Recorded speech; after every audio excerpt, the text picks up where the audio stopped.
Welcome to Not Milk Never Milk. Subscribe if you're lactose intolerant. In this video, I will show how to make a turkey tail fan mount step by step. Begin by gathering materials like a saw, drill, screws, backing board, and sandpaper. Measure your fan's span and mark the board centerline for balanced placement. Cut and sand the board edges smoothly, then pre-drill holes to prevent splitting. Test fit the fan and make small adjustments before final assembly and finishing to ensure a neat display. Measure the mounting board and transfer your fan dimensions to the wood using a pencil and straight edge. Clamp the board securely and cut slowly to maintain control and avoid splintering. Sand each edge with 120 grit, then finish with 220 grit for a clean touch.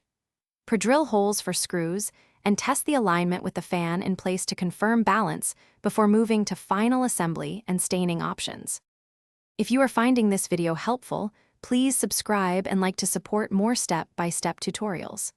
Quick recommendation: stay hydrated anywhere with the Oala water bottle, a handy companion for long craft sessions and drying times. Check the description for the product link and other deals so you can pick one up easily.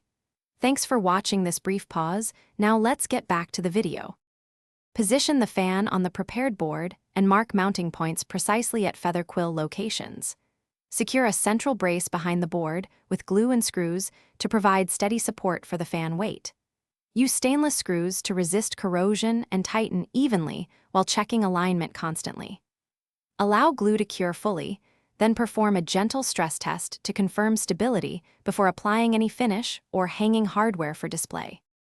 Thanks for watching. If this was helpful, leave a like and consider subscribing. See you next time.